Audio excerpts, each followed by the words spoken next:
نصیحت کرو کہ نصیحت دینا ایمان والوں کو فائدہ دیتا ہے۔ نصیحت کسے کہتے ہیں؟ کسی کی خیر خواہی کرنا، کسی کو نقصان اور شر سے بچانے کے لیے کوئی بات کرنا، کسی کی ہمدردی کے ساتھ اس کے لیے کوئی کام کرنا، یہ نصیحت کہلاتا ہے۔ نصیحت زبان سے ہو یا عمل کے ذریعے ہو۔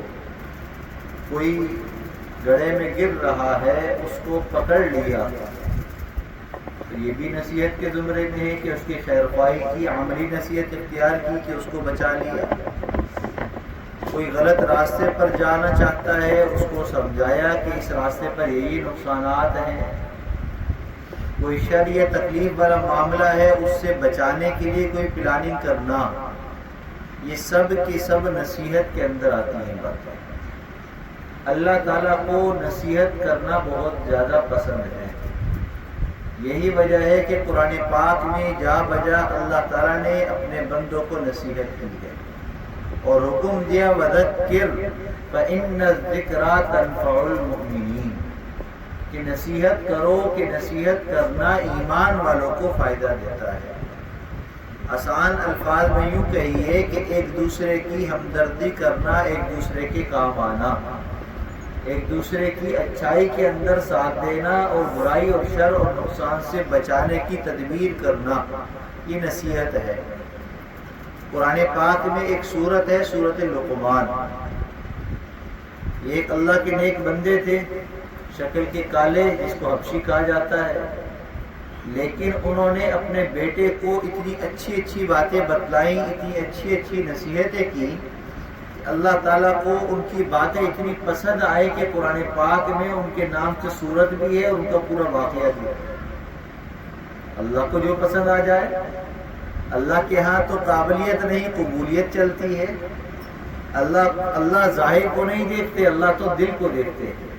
کس کا دل صاف ستھرا ہے، کس کے دل میں کیا ہے، اچھائی ہے، برائی ہے، کیا چاہت ہے، اللہ تو اس کو جانتے ہیں۔ جو انسان اپنے دل کو صاف ستھرا رکھتا ہے وہ اللہ کو پسند ہے، وہ اللہ کو پسند ہے۔ منافقت اللہ کو پسند نہیں۔ تو حضرت لقمان علیہ السلام نے اپنے بیٹے کو جو نصیحتیں کی ہیں، کتابوں میں 4000 سے زیادہ ان کا تذکرہ ہے، 4000 سے زیادہ۔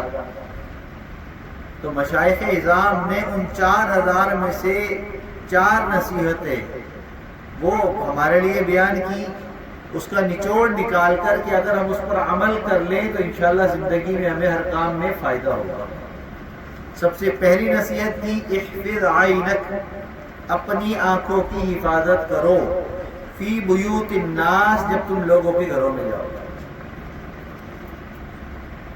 آج کل گھروں میں جانے کے بجائے اپنے گھر میں رہتے ہوئے بھی نگاہ کی حفاظت کرنا ضروری ہے، اس لیے کہ موبائل کے ذریعے ہر گھر میں انسان گھس چکا ہے، ہر ایک کی زندگی کے اندر گھس چکا ہے۔ لہذا اپنی نظر کی، اپنی آنکھوں کی حفاظت کرنا یہ بہت زیادہ ضروری ہے۔ فرمایا کہ نظر شیطان کے تیروں میں سے ایک تیر ہے، جس جگہ نظر پڑتی ہے اس چیز کا عکس دل میں اتر جاتا ہے۔ یہی وجہ ہے کہ بعض مرتبہ ہم نے کوئی چیز سامنے نہیں ہوتی، لیکن چونکہ کبھی ایک نظر پڑی ہوتی ہے تو اس کا عکس ہمارے دماغ میں ہوتا ہے۔ کسی گاڑی کو دیکھتے ہیں تو اس کا عکس دل میں آ جاتا ہے کہ نہیں یہ گاڑی تو بہت اچھی ہے، میں نے دیکھی ہے۔ گھر کو دیکھتے ہیں تو اس کا نقش دل میں آ جاتا ہے پسندیدگی کے اعتبار سے کہ یہ گھر بہت اچھا ہے، کیوں دیکھا ہے۔ جب تک دیکھا نہیں ہوتا تو کوئی جذبہ نہیں ہوتا، دیکھتے ہیں تو فوراً جذبہ دل میں آ جاتا ہے۔ تو فرمایا کہ نظر جو ہے یہ تیر ہے، جس جگہ نظر پڑتی ہے اس کا عکس دل میں سیدھا اترتا ہے۔ تو حضرت لقمان نے اپنے بیٹے کو نصیحت کی کہ بیٹا اپنی آنکھوں کی حفاظت کرنا جب لوگوں کے گھروں میں جاؤ۔ کیا مطلب؟ لوگوں کے معاملات سے اپنی نظروں کو دور رکھنا، لوگوں کے چہروں سے اپنی نظروں کو دور رکھنا، کہ اگر عورت ہوگی تو غیر محرم ہے تو اس سے بھی نظر خراب ہوگی، اور اگر محرم ہے، مرد ہے، ان کے گھروں میں نظر جائے گی تو ان کے معاملات نظر آئیں گے، جس سے دل میں خرابی پیدا ہوگی، بدگمانی پیدا ہوگی۔ لہذا کسی کے گھروں میں نظر نہ ڈالو، کسی کے معاملات میں دخل اندازی مت کرو۔ یہی وجہ ہے کہ اللہ کے محبوب صلی اللہ علیہ وسلم نے فرمایا جب تم کسی کے دروازے پر جاؤ تو دستک دینے کے بعد سائڈ پر کھڑے ہو جاؤ، دروازے کے سامنے نہ کھڑے ہو۔ ممکن ہے کہ سامنے سے پردہ ہٹ جائے یا جھری سے تمہاری نگاہ اندر پڑ جائے، لہذا اپنی نگاہ کو دوسروں کے گھروں میں ڈالنے سے بچانا چاہتے ہو تو پھر دروازے پر دستک دے کر سائڈ پر کھڑے ہو جاؤ۔ اور اس کے بھی آداب ہیں کہ دستک دینی کتنی ہے، کیسی دینی ہے، وقت کے حساب سے دینی ہے۔ سونے کا وقت ہو تو نہیں جانا ہے، آرام کا وقت ہو تو نہیں جانا ہے، مشغولیت کا وقت ہو تو نہیں جانا ہے، اور اگر چلے گئے بہت ایمرجنسی کا کام ہے تو دروازے پر ہلکی دستک دے کر سائڈ پر کھڑے ہو کر انتظار کریں، پھر کچھ دیر گزر جائے پھر دوبارہ دستک دیں۔ 3 دفعہ دستک دی، گھر سے کوئی نہیں نکلا تو حکم ہے کہ آپ واپس لوٹ آئیں، بار بار دروازے پر دستک نہ دیں۔ سنت کے خلاف ہے، ادب کے خلاف ہے۔ بالکل یہی معاملہ موبائل کے اندر بھی ہے۔ آپ نے ایک مرتبہ کسی کو کال کی، اس نے ریسیو نہیں کی، تھوڑی دیر گزر گئی پھر آپ دوبارہ کر لیں، تھوڑی دیر گزر گئی پھر 3 بار کر لیں، بس۔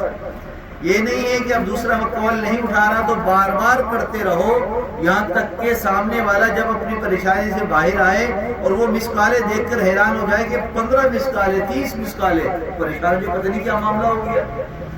اور جیسے ہی وہ پلٹ کر کال کرے تو ہم کہیں کہ یار ایسی خیریت پوچھنے کے لیے فون کر رہے تھے، مطلب دوسرے کو اتنا پریشان کر دیا اور آپ جو ہے صرف خیریت پوچھنے کے لیے کال کر رہے تھے۔ تو ہمارے معاملات میں یہ جو خرابی پیدا ہوئی ہے، جو ہمیں سمجھ بوجھ کم ہو گئی ہماری، یہ اس وجہ سے کہ ہم نصیحت کرتے نہیں ہیں اور نصیحت لیتے نہیں ہیں، اچھی بات سننے کے ہمیں روادار نہیں ہیں۔ کوئی ہمیں نصیحت کرتے تو ہم کہتے ہیں کہ چھوڑو یار پاگل ہے، بولتے رہتے ہیں۔ یہی وجہ ہے کہ ان باتوں کی وجہ سے آج ہمارے اندر سے اچھائیاں کم ہو رہی ہیں، برائیاں بڑھ رہی ہیں۔ تو حضرت لقمان اپنے بیٹے کو نصیحت کرتے ہیں، احفظ عینک، اپنی آنکھوں کی حفاظت کرو، فی بیوت الناس، سب لوگوں کے گھروں میں جاؤ۔ دوسری نصیحت کی احفظ لسانک فی مجالس الناس، جب لوگوں کی مجلس میں بیٹھو تو پھر اپنی زبان کی حفاظت کرو۔ ایسا نہیں ہے کہ 2 بندے بیٹھ گئے تو جو مرضی بولتے رہو، نہیں، اپنی زبان کی حفاظت کرو، زبان کے ہر بول کا حساب دینا ہے۔ حضرت ابو بکر صدیق رضی اللہ تعالیٰ عنہ اپنی زبان کو پکڑ کر اپنے آپ کو تکلیف دے رہے ہیں۔ حضرت عمر فاروق تشریف لائے، فرمایا کہ امیر المومنین کیا بات ہے، کیوں اپنے آپ کو اتنی تکلیف دے رہے ہیں؟ فرمایا کہ مجھے ڈر اور خوف ہے اس بات کہ کہیں اس زبان کی وجہ سے میں جہنم میں نہ چلا جاؤں۔ کیوں؟ زبان کے بول۔ حالانکہ یہ وہ صحابی ہیں جن کو اللہ کے محبوب اپنی زندگی میں کہہ چکے ہیں کہ جنتی ہیں، جن کو جنت کی بشارت اللہ کی طرف سے آ چکی ہے، وہ اپنے اوپر اتنا ڈر اور خوف رکھے ہوئے ہیں۔ ہمیں نہ کوئی بشارت ہے، نہ کوئی ہمارے ایسے اعمال ہیں، پھر بھی ہم بے خوف ہیں۔ تو ہمیں اپنی زبان استعمال کرتے ہوئے بہت زیادہ احتیاط کرنی چاہیے۔ ہم جو زبان سے بات نکال رہے ہیں وہ سچ ہے یا جھوٹ ہے، وہ کسی کو دھوکہ دینے کے لیے بات نکل رہی ہے یا کسی کو اچھائی کی طرف لانے کے لیے نکل رہی ہے، کوئی کام کی بات ہے یا لیانی بات ہے، گپے لگا رہے ہیں، برائیاں کر رہے ہیں، کس کی؟ سیاستدانوں کی، کس کی؟ فلاں کی، کس کی؟ فلاں کی۔ غیبت ہے بھائی، جو آپ کے سامنے موجود نہیں ہے، آپ اس کے بارے میں کوئی بھی ایسی بات کریں جو اس کے سامنے کریں تو اس کو پسند نہ آئے، بری لگے، تو غیبت ہے۔ اور اگر وہ برائی اس کے اندر موجود نہیں تو بہتان لگا رہے ہیں۔ تو ہر صورت کے اندر گپے لگانا، اچھا وہ یا تو بہتان ہوگا یا غیبت ہوگی، لہٰذا کیا ضرورت ہے ایسے کام کرنے کی جس کی وجہ سے نقصان ہمارا اپنا ہی ہو رہا ہو۔ کوئی بھی عقل مند شخص یہ نہیں چاہتا کہ میں اپنا نقصان خود کروں، لیکن ہم اپنی زبان سے جو کام کرتے ہیں اس میں اکثر ہم اپنا نقصان خود کر رہے ہوتے ہیں، اپنے نامہ اعمال کے اندر بری باتیں ہم خود جمع کر رہے ہوتے ہیں۔ تو حضرت لقمان اپنے بیٹے سے فرماتے ہیں کہ بیٹا اپنی زبان کی حفاظت کرنا جب لوگوں کے درمیان میں ہو۔ تو آج ہم ہر جگہ ہوتے ہوئے اپنی زبان کی حفاظت کریں۔ تیسری نصیحت، احفظ معدتک، اپنے پیٹ کی، معدے کی حفاظت کرنا، فی مائدتک، جب دسترخوان پر ہو، جب دسترخوان پر بیٹھو، کھانے بیٹھو تو اتنا کھاؤ کہ پیٹ میں گنجائش باقی رہ جائے، اتنا نہ کھاؤ کہ حلق تک بھر جائے۔ یہ نہ سوچو کہ بس آج ہی ملا ہے کل نہیں ملے گا، یا میرا تو نہیں ہے، شادی کا کھانا ہے، جتنا مرضی بھر لو، جتنا مرضی کھا لو، نہیں۔ جو آپ کے نصیب کا دانہ پانی ہے وہ آپ کو مل کر رہے گا، اس کے لیے حوث کی ضرورت نہیں ہے، اس کے لیے بہت زیادہ بھرنے کی ضرورت نہیں ہے۔ شادی بیاہ ہو، کہیں پروگرام ہو، کہیں چلے جائیں تو کھانا ایسے پلیٹوں میں ہم بھرتے ہیں جیسے دوبارہ ملنا ہی نہیں ہے، اور حقیقت یہ ہے کہ اس میں سے ہم تھوڑا سا کھا کر باقی سارا گرا کر بیٹھ جاتے ہیں، پلیٹوں میں چھوڑ دیتے ہیں، رزق کی توہین کرتے ہیں، ناقدری کرتے ہیں، اور پھر اگلے وقت پریشان ہو کر بیٹھتے ہیں۔ کیا وجہ بنی کہ ہم نے رزق کی ناقدری کی، اللہ نے ہمیں اس سے محروم کر دیا۔ کھانا نکالے پلیٹ میں تھوڑا، جتنی ضرورت ہے اس کے مطابق۔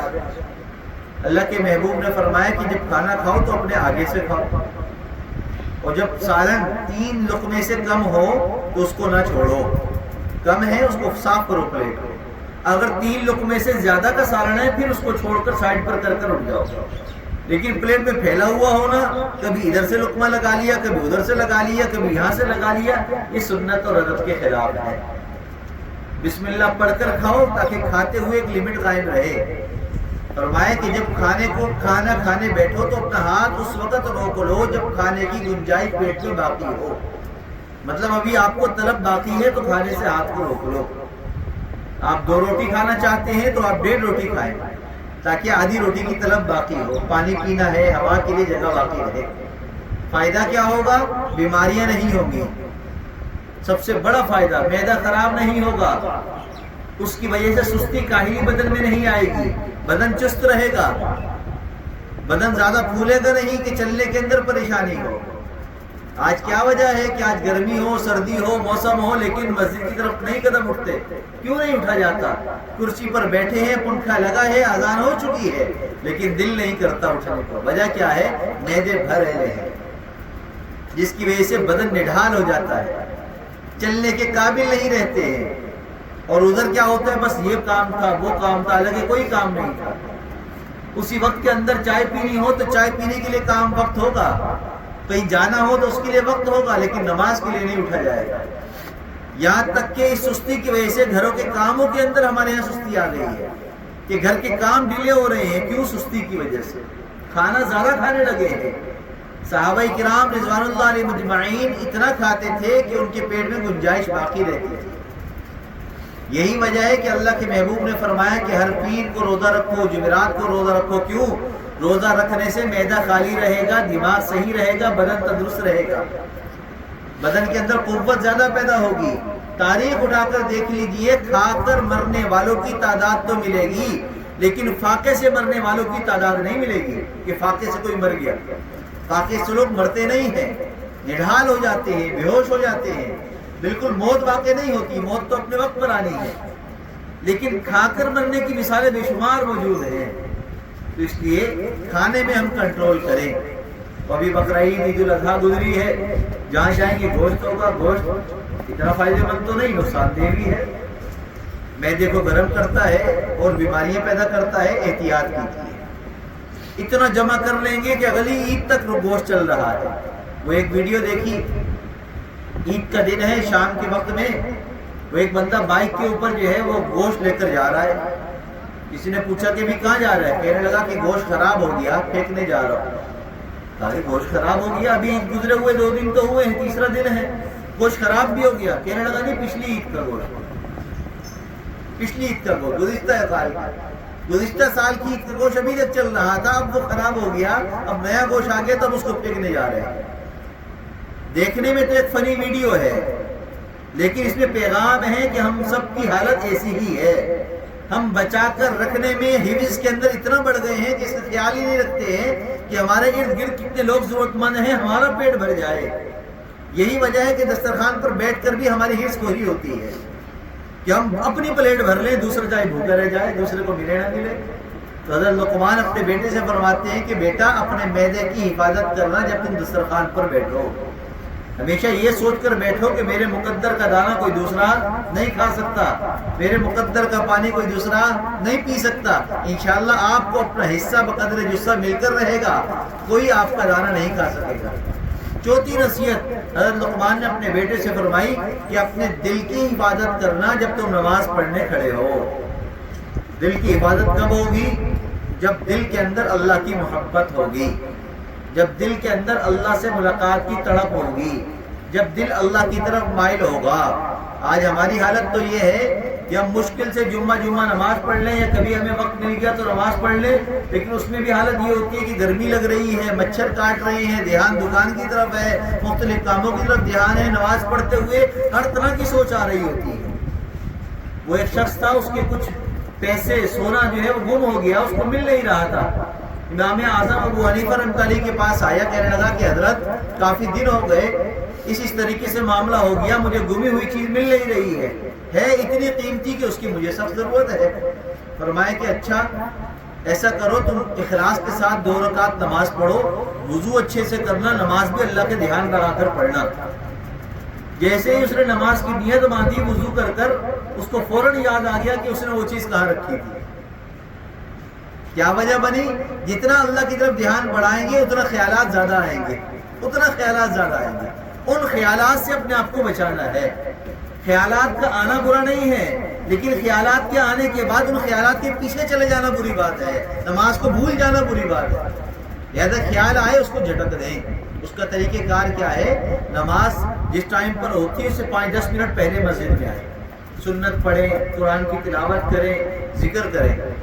نماز سے پہلے لا حول ولا قوت الا باللہ کی تسبیح پڑھیں، استغفر اللہ ربی کی تسبیح پڑھیں۔ اس سے کیا ہوگا؟ اللہ کی طرف دھیان بڑھے گا۔ جب دھیان بڑھے گا تو جیسی نماز کی نیت باندھیں گے تو شیطان ورغلا نہیں سکے گا، قوت پیدا ہو چکی ہوگی عمل کے اندر۔ حضرت لقمان فرماتے ہیں کہ بیٹے جب نماز میں کھڑے ہو تو اپنے دل کی حفاظت کرنا، اس لیے کہ وہ نماز کہ جس میں کھڑے ہونے کے بعد دل اللہ کی طرف متوجہ ہو جائے، یہی نماز اللہ کو مطلوب ہے۔ اللہ کے محبوب نے فرمایا کہ جب تم نماز پڑھو تو ایسی پڑھو کہ تمہیں ایسا محسوس ہو کہ تمہاری آخری نماز ہے، اللہ تمہیں دیکھ رہے ہیں، تم اللہ کو دیکھ رہے ہو۔ اگر تمہاری یہ کیفیت نہیں بنتی تو کم از کم یہ کیفیت تو بناؤ کہ اللہ تو تمہیں دیکھ ہی رہے ہیں۔ جب انسان کا دھیان اس بات پر ہو کہ اللہ مجھے دیکھ رہے ہیں تو اس کا دھیان کہیں اور نہیں جائے گا، اس کا دھیان کام میں لگا رہے گا۔ بالکل ایسے ہی جیسے آج کل کے زمانے کے اندر دکانوں میں، آفسوں میں، اسکولوں میں ہر جگہ کیمرے لگے ہوتے ہیں، تو ہر ایک کو ڈر ہوتا ہے کہ کیمرہ مجھے دیکھ رہا ہے تو اپنے کام کو صحیح کرتا ہے۔ بالکل یہی کیفیت ہماری زندگی کے ہر حال میں ہونی چاہیے کہ اللہ مجھے دیکھ رہا ہے، لہٰذا جب اللہ دیکھ رہا ہے تو غلط مجھے نہیں کرنا، اللہ کی طرف ہی دھیان رکھنا ہے۔ اللہ ہمیں تمام نصیحتوں پر صحیح طریقے سے عمل کی توفیق عطا فرمائے۔ وآخر دعوانا الحمدللہ رب العالمین۔